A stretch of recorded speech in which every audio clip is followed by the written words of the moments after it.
కొన్నైనా పాటల ద్వారా స్తుతి ఆరాధన ద్వారా మహిమ పొంది ఉన్నావు. నీ వాక్యమును ధ్యానము చేయించుండగా వాక్యం ద్వారా ప్రతి బిడ్డను సంధించండి అయ్యా.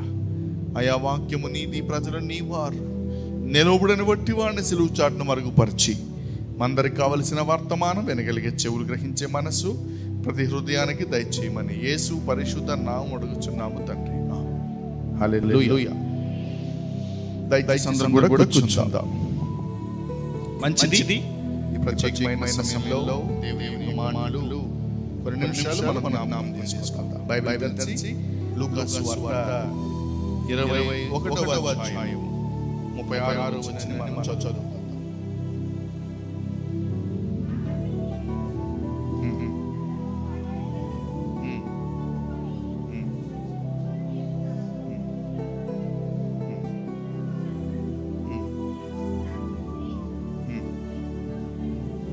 చాలా ప్రియమైన దేవుని పిల్లలారా, వాక్య భాగంలో మనం చూస్తే ఇక్కడ లూకాసు వార్త 21వ అధ్యాయంలో 36వ వచనంలో మనం ఒక శ్రేష్టమైన విషయాన్ని మనం జ్ఞాపకం చేసుకున్నాం.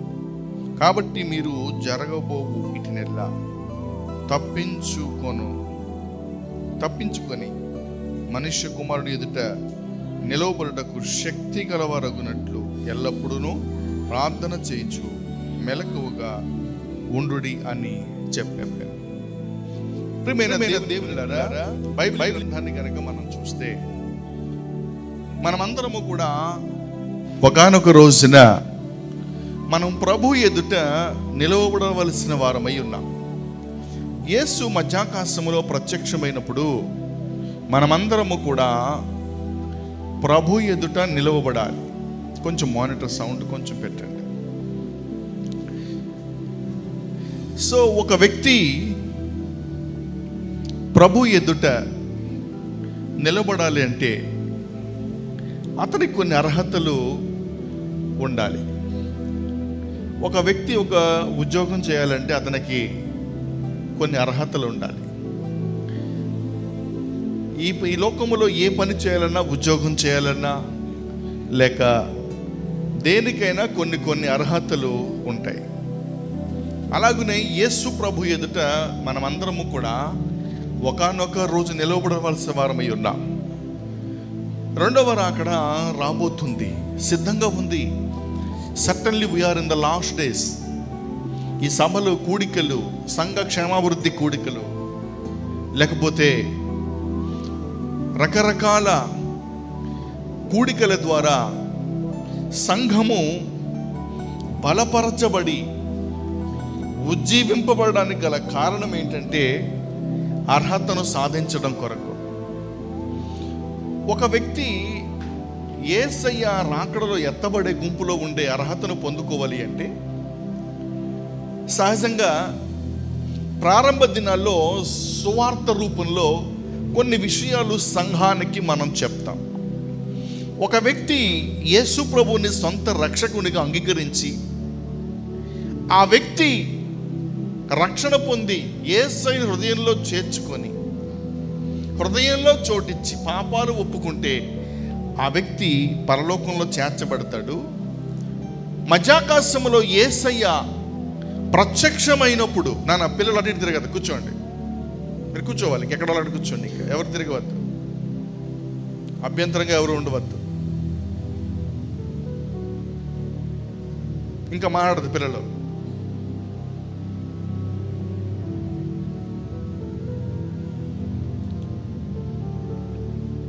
మధ్యాకాశంలో ఎత్తబడే గుంపులో ఉండాలి అంటే ఒక వ్యక్తి మారు మనసు పొంది రక్షణ పొందితే సరిపోదు. సో మేము బాప్తిజం పొందాం పాస్టర్ గారు, సరిపోతుందా? సరిపోతే ఆ వ్యక్తికి ఏం అవసరం తెలిసినా ఆ వ్యక్తికి పరిశుద్ధాత్మ అభిషేకం అవసరం. అందుకని బైబిల్లో ఆత్మ లేనివాడు నా వాడు కాదు. మరి ఒక వ్యక్తి మారు మనసు పొంది బాప్తిజం పొంది పరిశుద్ధాత్మ అభిషేకం పొందితే సరిపోతుందా? సరిపోదు. ఆ వ్యక్తి అపోస్తుల బోధ యందు, రొట్టె విరుచుట యందు, సహవాసం ముందు, విశ్వాసములో ఆ వ్యక్తి కట్టబడాలి. మరి ఈ 3-4 అనుభవాలు ఉంటే సరిపోతుందా? లేదు లేదు, కొంచెం లోతులోనికి మనం వెళ్దాం. ఒక వ్యక్తి మధ్యాకాశములో యేసయ్య ప్రత్యక్షమైనప్పుడు ఆయన ఎదుట నిలవబడాలి అంటే మనకి కొన్ని అర్హతలు కలిగి ఉండాలి. మత్తయి సువార్త 10వ అధ్యాయము 11వ వచనాన్ని చూద్దాం. మరియు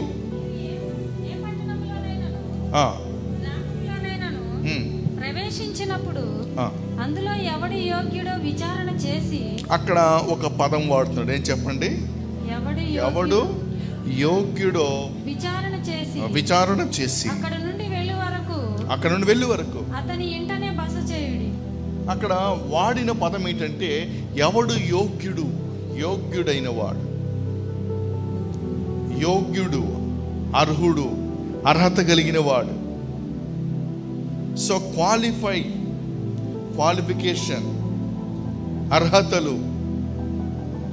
లూకా సువార్తలోనే మరలా వెనక్కి పోతాం. 9వ అధ్యాయము 62వ వచనాన్ని చూద్దాం.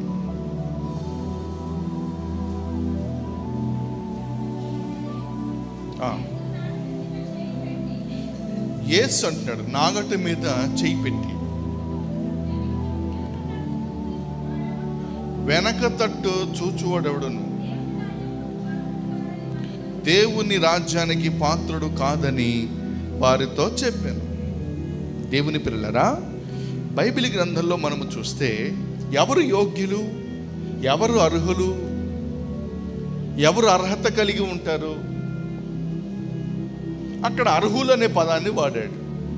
ఇక్కడ లూకా సువార్త 9వ అధ్యాయం 62వ వచనంలో యేసు ప్రభు ఏం చెప్పారంటే, నాగటి మీద చేయి పెట్టి చెప్పండి వెనక తట్టు చూచువారు దేవుని రాజ్యములో చెప్పండి పాత్రులు కారు. అక్కడేమో యోగ్యులని రాశాడు, ఇక్కడేమన్నాడు? పాత్రులు. అంటే ఇవన్నీ కూడా పర్యాయ పదాలు. చెప్పండి, ఇవన్నీ కూడా పర్యాయ పదాలు. యోగ్యులు, పాత్రులు, ఇవన్నీ కూడా మనకి పర్యాయ పదాలుగా కనిపిస్తాయి. ఒకటే అర్థం ఇస్తాయి, పర్యాయ పదం. ప్రియులారా, బైబిల్ గ్రంథాన్ని కనుక మనం లోతుగా పరిశీలన చేస్తే ఈ రోజున ఎవరు పాత్రులు, ఎవరు యోగ్యులు? నాగటమే చేయబెట్టి వెనక్కి తట్టు చూచువారు యోగ్యులు కాదు, పాత్రులు కాదు. నాగటమే చేయబెట్టాం, రక్షణ పొందాం, బాప్తిసం పొందాం, మారు మనసు పొందాం, యేసయ్యకి అప్పగించుకున్నాం, విశ్వాసంలో కొనసాగుతున్నాం. నువ్వు గనక వెనక్కి తట్టు తిరిగి చూస్తే నీవు పాత్రుడు కాదు. చాలామంది విశ్వాసులు కొన్ని సంవత్సరాలు వారు ఎంతో వైరాగ్యంగా వారి యొక్క జీవితాన్ని ప్రారంభిస్తారు, కొనసాగుతారు. చాలా వైరాగ్యం, చాలా భక్తి, చాలా విశ్వాసం.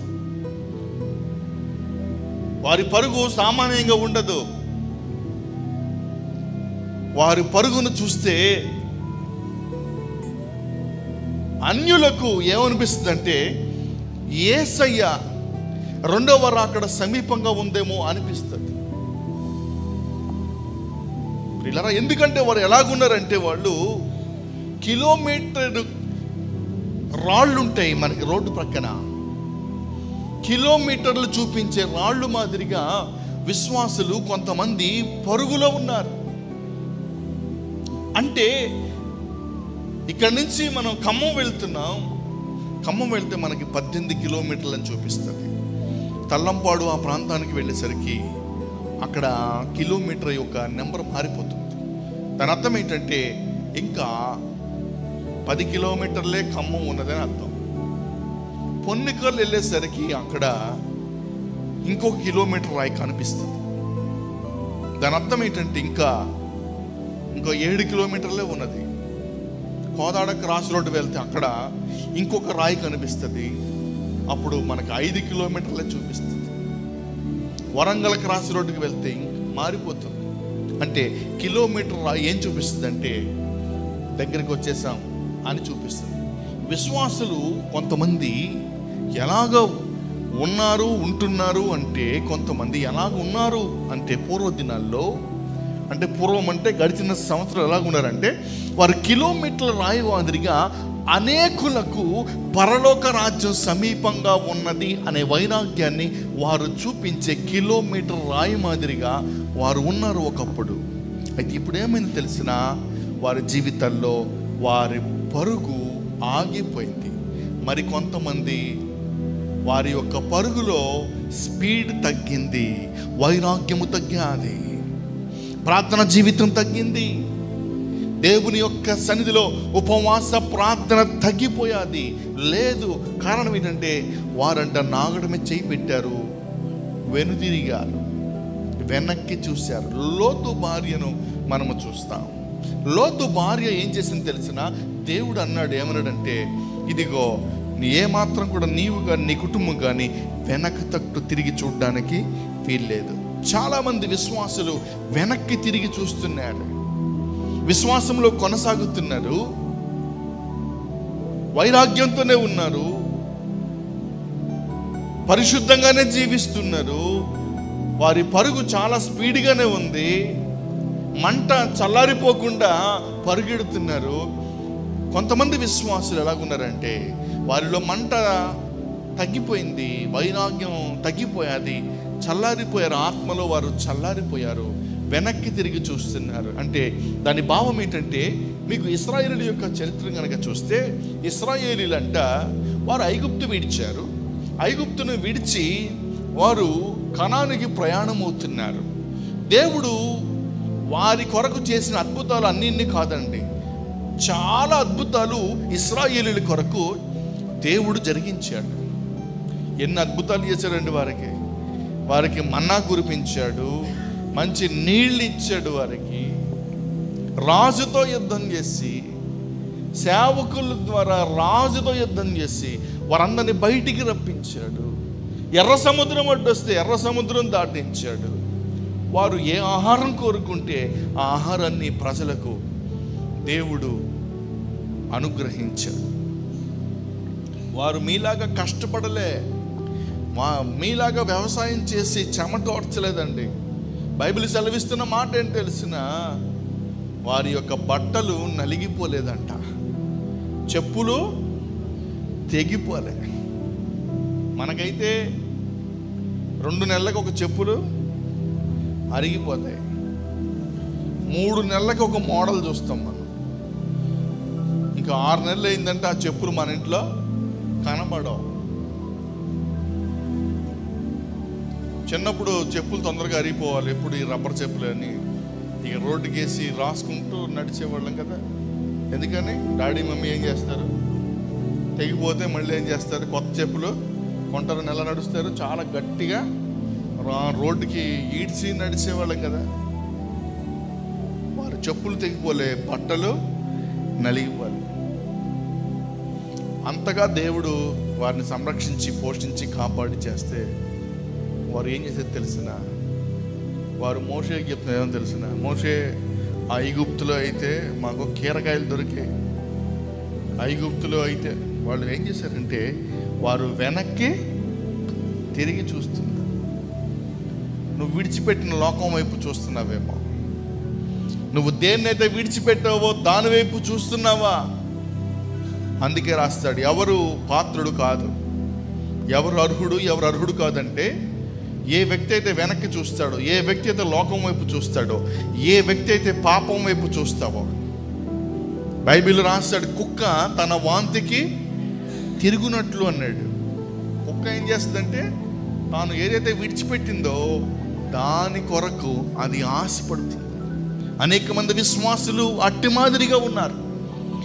ఏ పాపాన్నైతే విడిచిపెట్టావో, ఏ పాపమైతే కాదనుకున్నావో దాని కొరకు మరలా వెనక్కి తిరిగి వాటి వైపు చూసే విశ్వాసులు కోకొల్లలు.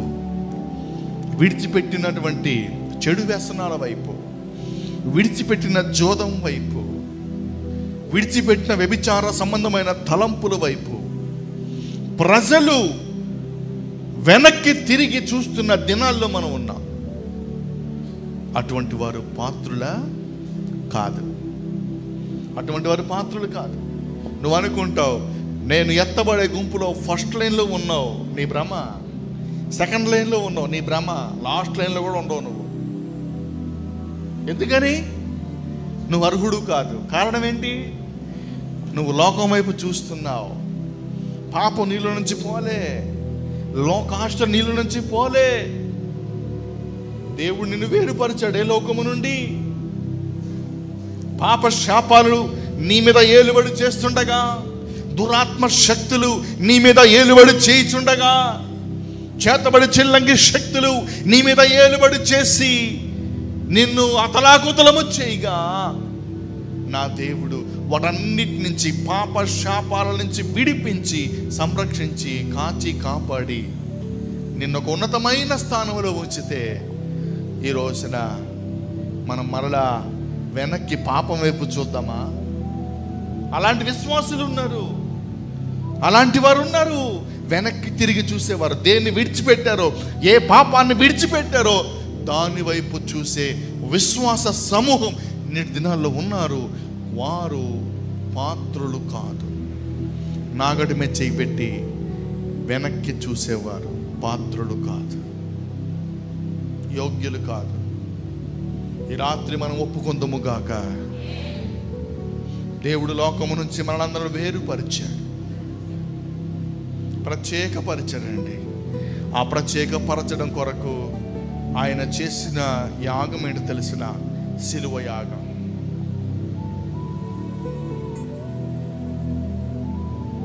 యేసయ్య నీ కొరకు, నా కొరకు సిలువపై శ్రమ పొంది, రక్తమును కార్చి, ఆఖరి రక్తపు బొట్టు వరకు నీ కొరకు చిందించి, ఆ వెల ఇచ్చి నిన్ను కొన్నాడైనా.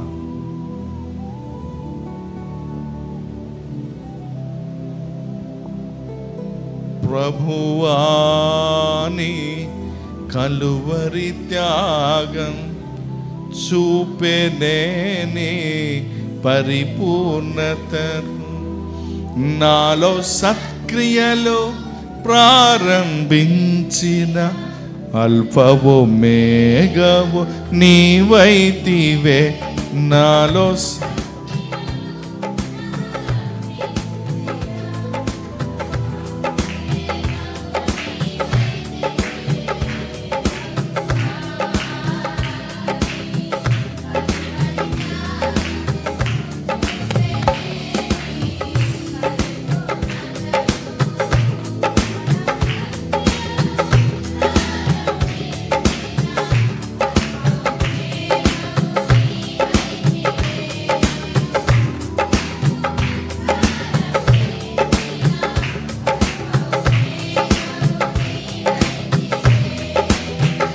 నిరక్షణయే ప్రాకారములని ప్రఖ్యాతియే నాకు.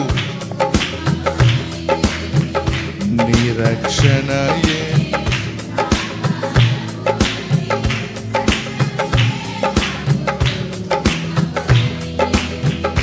లోకములో నుండి నన్ను వేరు చేసినది, లోకములో నుండి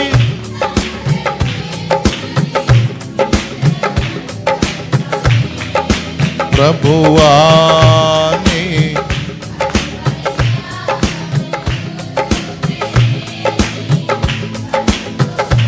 నాలో సత్క్రియలు అల్పవో మేఘవు, నాలో సత్క్రియలు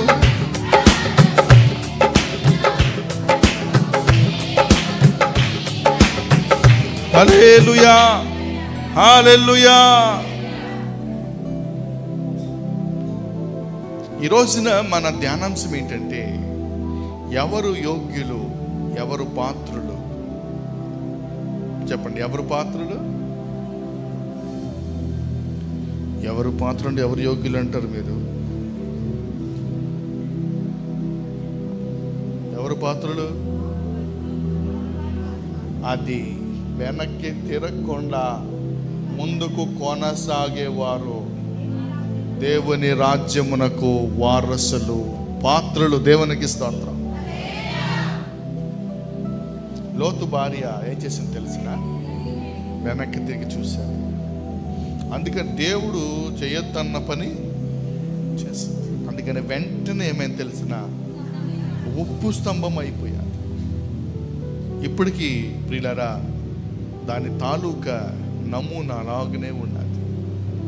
బైబిల్ గ్రంథాన్ని మనం చూస్తే కొన్ని శ్రేష్టమైన విషయాలు, ఎవరు అర్హులు, ఎవరు పాత్రులు అనే విషయాలు మీకు జ్ఞాపకం చేసి నేను ముగించాలని ఆశపడుతున్నాను. ఈరోజు ఉపవాస ప్రార్థన కనుక కొన్ని ప్రాముఖ్యమైన విషయాలు మీతో నేను పంచుకుంటాను. ప్రియులారా, లూకాసు వార్తలో ఒక మాటను మనం జ్ఞాపకం చేసుకున్నాం. 9వ అధ్యాయం 23వ వచనం చదువుకుందాం.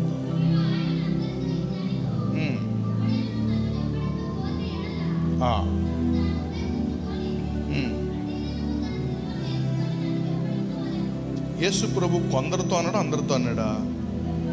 చెప్పాలి. కొందరితో అన్నాడా, అందరితో అన్నాడా? ఏమన్నాడు?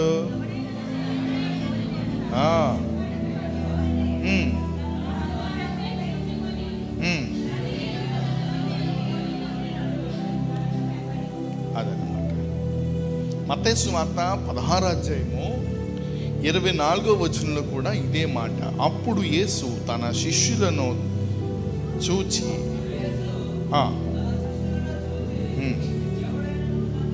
నన్ను వెంబడింప కోరినెడల తన్ను తాను ఉపేక్షించుకొని తన సిలువను ఎత్తుకొని నన్ను వెంబడింపవలెను.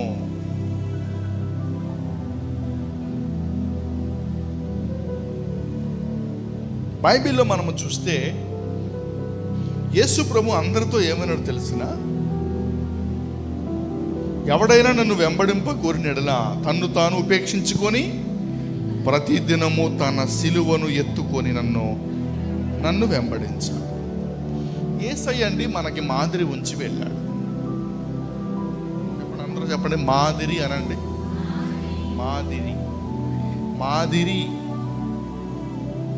మాదిరి అంటే రోల్ మోడల్ అన్నమాట. యేసయ్య మనకి మోడల్. చాలామంది సినీ యాక్టర్స్ ఎలా ఉన్నారు అలాగే ఏం చేస్తారు, అలాగా ఉండాలని చూస్తూ ఉంటారు. మోడల్. యేసయ్య మనకి మాదిరి, ఎవరో కాదు మాదిరి. యేసయ్యే మనకి మాదిరి. పిల్లరా, ఒక సేవకుని చూస్తే మీకు మాదిరి కనిపించకపోవచ్చు. నన్ను చూస్తే నాలో లోపాలు మీకు కనిపించవచ్చు. అందుకని యేసయ్య ఏమన్నాడు? నేనే మోడల్, నేనే. చూడండి ఆ మాట చూద్దాం. పేతురు పత్రికలో 1 పేతురు పత్రిక 2వ అధ్యాయము 21వ వచనం చదువుకుందాం. 2వ అధ్యాయం 21వ వచనం.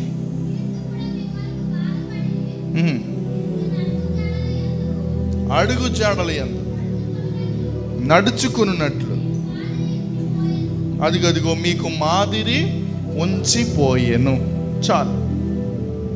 ఇక్కడ బైబిల్ చూస్తే యేసయ్య మనకి మాదిరి ఉంచి వెళ్ళాడు.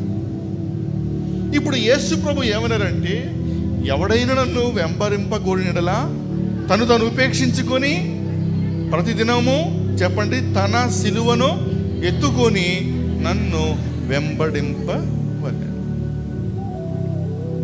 అయితే ఇక్కడ ఒక శ్రేష్టమైన విషయం చెప్పి నేను ముగిస్తా. ఈరోజు పెందలగడం ముగిస్తా. సో మీరు అనుకుంటున్నారు అయ్యగారు ఎప్పుడు అలాగే అంటారు, ఇదిగో ఆఖరి ఇదో లాస్ట్ పాయింట్ అంటారు. ఆ లాస్ట్ పాయింట్ గంట చెప్తారు అనుకుంటారు కదా, మీరు అనుకోవట్లేదా?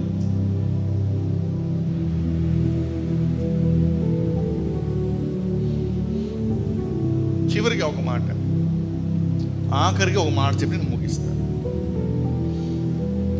సిలువను ఎత్తుకొని, తన సిలువను ఎత్తుకొని ఏం చేయాలి? నన్ను వెంబడించాలి. సిలువను ఎత్తుకొని అంటే చాలామంది ఏం చేస్తారంటే, వారు చేతి మీదో, మెడలోనో, చర్చి మీదో, ఇంటి మీదో, బండి మీదో కొంతమంది సిలువలు మోసుకుంటారు. ఆ మోసుకోవడం గురించి చెప్పడంలే. దేని గురించి చెప్తుంది? అసలు సిలువను ఎత్తుకొని తన సిలువ, మనకు ఒక సిలువ ఉన్నది ప్రియులారా. యేసయ్య సిలువలో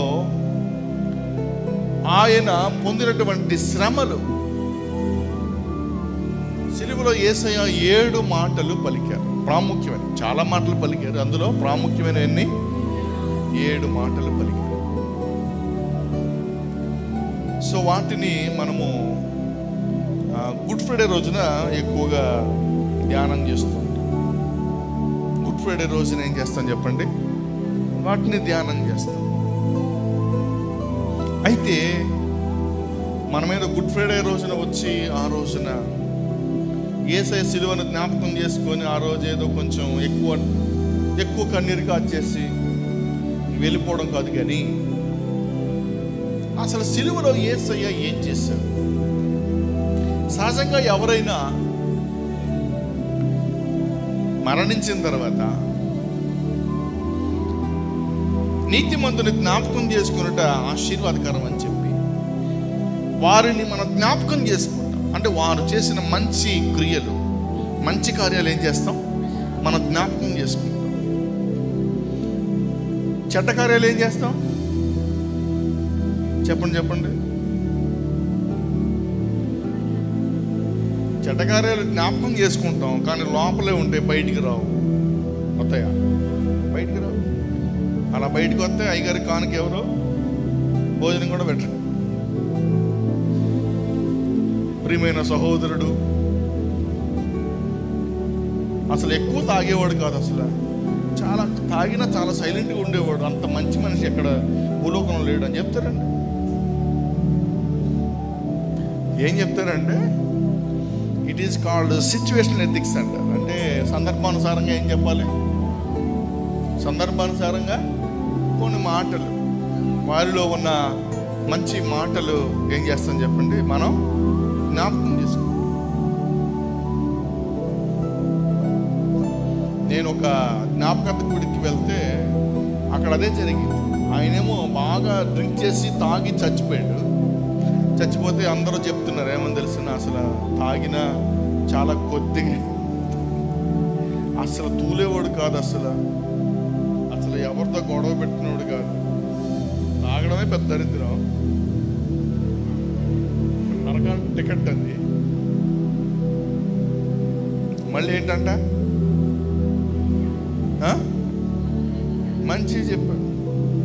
అసలు ప్రతి మీటింగ్లో పాస్టర్ గారు చెప్తున్నాడు, అసలు విశ్వాసం అంటే ప్రతి మీటింగ్లో కూడా నాకు అసలు కనపడేవాడు. ఆదివారం కనపడేవాడు కదా. ఆదివారం ఏమేడాడు ఏమ్మా? ఆదివారం ఏమయ్యాడు?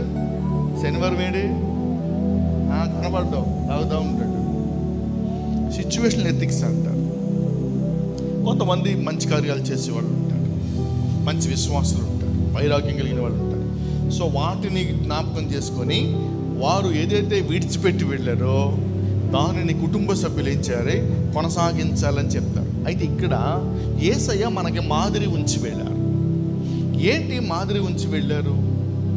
మనం ఏమి కంటిన్యూ చేయాలి? యేసయ్య సిలువలో ఏమి విడిచిపెట్టి వెళ్ళారు? బైబిల్ గ్రంథాన్ని కనుక మనం చూస్తే మీకు ఒకే ఒక మాట చెప్పి నేను ముగిస్తాను. యేసు ప్రభు సిలువలో ఆయన పలికిన మాటలు ఏవైతే ఉన్నాయో వాటిని మనం ఏం చేయాలి తెలిసిన?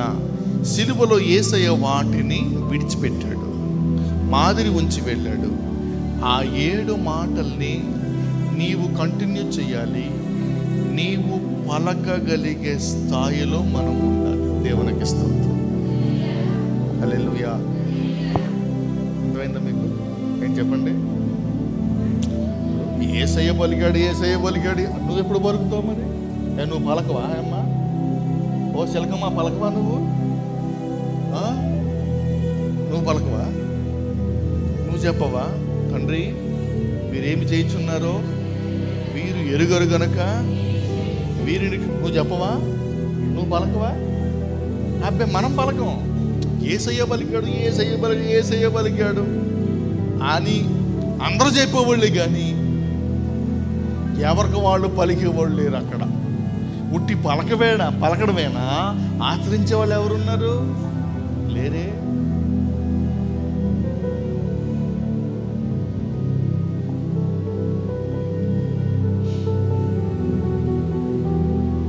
దేవుని పిల్లలారా, ఆఖరి అర్హత ఏంటంటే, చివరిగా ఆఖరి అర్హత 2-3 విషయాలు చెప్పాను. సో మారు మనసు పొందడం, చెప్పండి. మారు మనసు, బాప్తీసం, పరిశుద్ధాత్మ అభిషేకం, అపోస్తుల బోధ, రొట్టె విరుచుట, ఆ తర్వాత చెప్పండి సహవాసము, విశ్వాసములో కొనసాగించడం.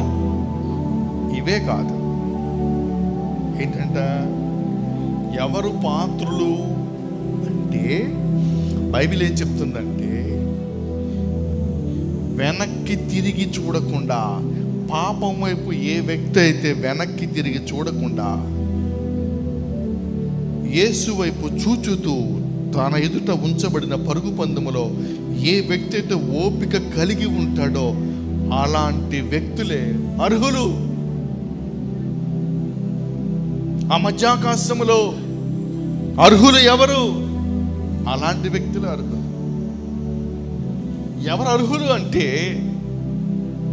తన సిలువను, ఇక్కడ ఏమన్నా చెప్పండి, తన సిలువను ఎత్తుకొని నన్ను వెంబడించాలి. సిలువను ఎత్తుకొని అంటే దాని అర్థం ఏంటి? సిలువను బొమ్మల రూపంలో మోసుకోమని అర్థం కాదు. యేసయ్య సిలువలో శ్రమ పడుతూ ఆయన పలికినటువంటి 7 మాటలు ఏవైతే ఉన్నాయో వాటిని మనమేం చేయాలి తెలిసిన? కంటిన్యూ చేయాలి. నీవు ఆ మాటలు చెప్పగలిగే స్థాయిలో మన యొక్క భక్తిని దేవుని యొక్క సన్నిధిలో మనము చేయుదుము గాక. అలాంటి వారే అర్హులు. దేవుని స్తోత్రం. అంతేగాని మందిరానికి వచ్చి పాడావా, రైట్, విన్నా, రైట్, అయ్యగారు భోజనం పెట్టారా, పెట్టారు, స్నాక్స్ పెట్టారా, రైట్, టీ పోసారా, రైట్, మంచినీళ్ళు ఇచ్చారా, చల్లటి నీళ్ళు, అబ్బా సూపర్, మీటింగ్ పెట్టారా, మీటింగ్ పెట్టారు. నో, మనమందరము కూడా ఇదంతా దేని కొరకంటే, ఒక సభలు ఏర్పాటు చేసిన, ఒక మీటింగ్ ఏర్పాటు చేసిన, క్రిస్మస్ కావచ్చు, గృహకూడికి కావచ్చు, what ever it may be, నువ్వు మందిరానికి వచ్చిన సండే, సాటర్డే, నియామక కూటాలు, ఇవన్నీ దేని కొరకంటే మన మేల్కొలుపు కొరకు, మనందరము కూడా మార్చబడడం కొరకు, సరిచేయబడడం కొరకు, వెనక్కి తిరిగి చూడకుండా, ఒకవేళ పాపం వైపు కనుక మనసుంటే మనం ప్రభు వైపు తిరగడం కొరకు, మన సిలువను మనం ఎత్తుకొని యేసయ్య విడిచిపెట్టినటువంటి ప్రియులారా సిలువలో ఆ యొక్క శ్రమలు కావచ్చు, లేకపోతే ఆ 7 మాటలు ఏవైతే ఉన్నాయో వాటిని మనం ఏం చేయాలి తెలిసిన? మనము పలకగలిగే స్థాయిలో, పలకడం మాత్రమే కాదు, వాటిని ఆచరణలో పెట్టడమే తన సిలువను తాను ఎత్తుకొనుట. అది దాని యొక్క భావన. అలాంటి వారే అర్హులు, పాత్రులు.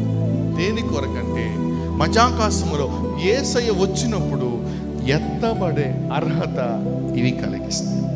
కాబట్టి మనమందరము కూడా దేవుని యొక్క సన్నిధిలో ఎత్తబడే గుంపులో అర్హతను సాధించుదుముగాక, లోపాలు సరి చేసుకుందాముగాక, వాక్యపు లోతుల్లో మనము ప్రియులారా ప్రవేశించి అందులో ఉన్న లోతైన విషయాలను గ్రహించి మనమందరము కూడా యేసయ్య సిలువలో దేన్నైతే విడిచిపెట్టాడో దానిని మనము కంటిన్యూ చేసేవారిగా ఉంటాం. తలలు వంచండి, ప్రార్థన చేసుకుందాం. ఈ యొక్క రాత్రికాల సమయంలో నిలువు మోకాళ్ళేసి ప్రతి వారు కూడా యేసయ్య నాయన నన్ను అర్హునిగా చేయండి ప్రభువా, అయ్యా నన్ను పాత్రునిగా చేయండి ప్రభువా, నేను ఎత్తబడే గుంపులో ఉండాలి నాయన, విడవబడే గుంపులో ఉండడానికి ఏమాత్రము కూడా వీల్లేదయ్యా, సహాయం కావాలయ్యా. నేను లోకం వైపు చూస్తున్నానయ్యా, పాపం వైపు నేను చూస్తున్నానయ్యా, నాగటి మీద చెయ్యి పెట్టి నాయనా వెనక తట్టు నేను చూసే నాయన అనుభవంలో నేను ఉన్నాను ప్రభువా, నన్ను క్షమించండి. దేన్నైతే విడిచిపెట్టానో, ఏదైతే వద్దు అనుకున్నానో దాని వైపు కొన్ని సందర్భాల్లో చూశాను ప్రభువా, నన్ను క్షమించండి నాయన అని ప్రార్థన చేద్దామా? అమ్మా, నువ్వు కనుక ఒప్పుకోకుండా విడిచిపెట్టకుండా ఉంటే నీవు అర్హతను సాధించలేవు. రాకడ సమీపంగా ఉందమ్మా, రాకడ సమీపంగా ఉంది. ప్రభు దగ్గర వేడుకుందామా, కృప పొందుకుందామా, కృప కొరకు మనం కనిపెడదామా, ప్రార్థన చేద్దాం. దయగలనైనా నీ పాదాలకి స్తోత్రం. ఇంతవరకు నైనా వాక్యం ద్వారా మీరు మాట్లాడి అన్నావు. నీరు కట్టండి ప్రభువా, ఫలింపు చేయండి ప్రభువా. నీ రాకడలో ఎత్తబడే గుంపులో ఉండాలయ్యా. మధ్యాకాశంలో మీరు వచ్చినప్పుడు నైనా మేమునైనా ఈ మందిరము అనే గది యొక్క అనుభవం నుంచి సంఘముగా మేము ఎత్తబడినైనా నీ రాజ్యములో చేర్చబడాలయ్యా. విడవబడే గుంపులో ఉండడానికి వీల్లేదు ప్రభువా. మమ్మల్ని అందరిని అర్హులుగా చేయమని, ఇక్కడున్న నన్ను, ఇక్కడున్న సంఘమునంతటిని అర్హులుగా చేయమని యేసు పరిశుద్ధ నామమున అడుగుచున్నాము తండ్రి. ఆమేన్. హల్లెలూయా.